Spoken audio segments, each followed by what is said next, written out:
Assalamualaikum. Hi guys, my name is Putri.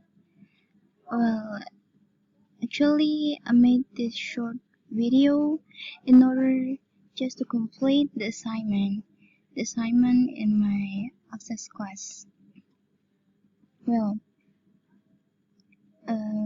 this video in this video I will deliver to you about a topic, and the topic is theory of instruction or instructional theory by Brunner. Well, actually, this video I made special for those who wants to be a teacher, because this is very important this is very important for those who wants to be a teacher, because someday, of course, they will apply this theory when they are teaching their students in the process of teaching and learning.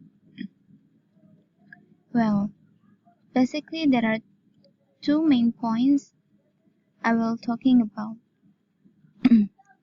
Firstly, about the definition, and secondly is about the aspects that this theory should address. Let's start with the definition first. So what is theory of instruction? Professor of Psychology Jerome Brunner said that instructional theory or theory of instruction is a guide to what to do in order to achieve certain purposes. Instructional theory is different with learning theory because what? Because learning theory is a theory of how people learn, while Brunner defines that theory of instruction as a theory of how growth and development are helped by diverse means. So that's the key point of theory of instruction. Now let's move on the next point.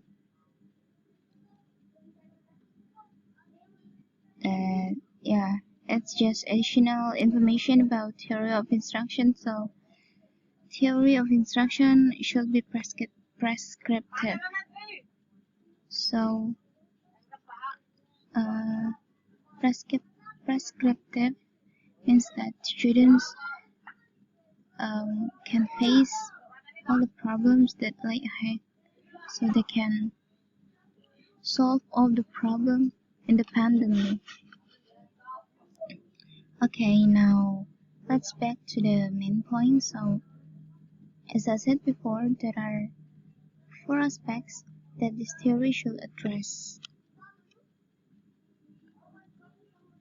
So the first one is predisposition, structures, sequences, and then consequences. So the first one, the first one is predisposition, and the next one is sequences, not structure. Yeah. So let's talk about predisposition. So a theory of instruction should concern with the factors that affect students to learn effectively in a classroom. So for example, as a teachers, you can use toys or something like that in order to help your students to learn effectively in the classroom. And the second one is sequences, means that in what order do you present something, or where do you start. For example, you want to produce a drama or make a drama. So as a teacher, you should think about, well, in what order I will do it, or what exercise do you give to your students to strengthen their own of thinking so they can produce a drama as you want. And the third aspect is structure. So teachers in this case should create a structure in the process of teaching and learning by three basic kinds of representative. Let me give you an illustration. So in a classroom, as a teacher, you can guide your students from doing something in a classroom, for example, and then you can ask them to imagine what they have done. After that, you also can ask your student to do symbolization from what they have done. And the last step is consequences, or in other words, can say as rewards and punishment. Bruno said that teachers should think about rewards and punishment. These two things should be given in the process of teaching and learning. For example, it's just a simple example. So if your students are solve a problem or did what you have already asked them to do, so you can give them like a praise. For example, you can say, "Oh, you did it," or "How smart you are. You're very smart," or something like that. Well, um, let me clarify once again.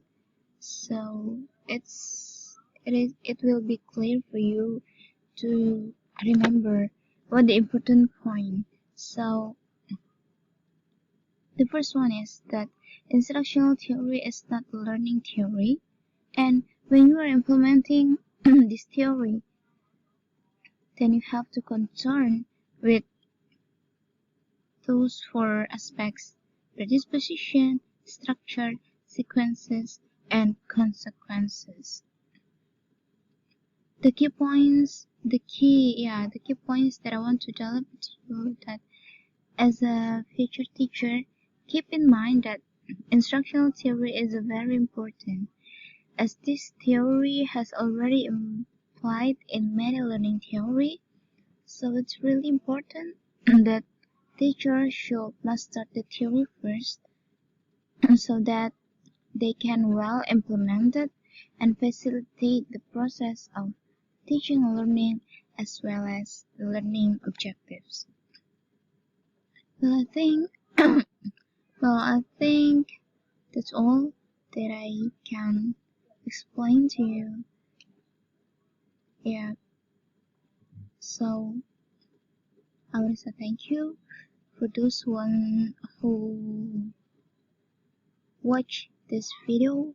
Don't forget to like and subscribe. Thank you. Assalamualaikum.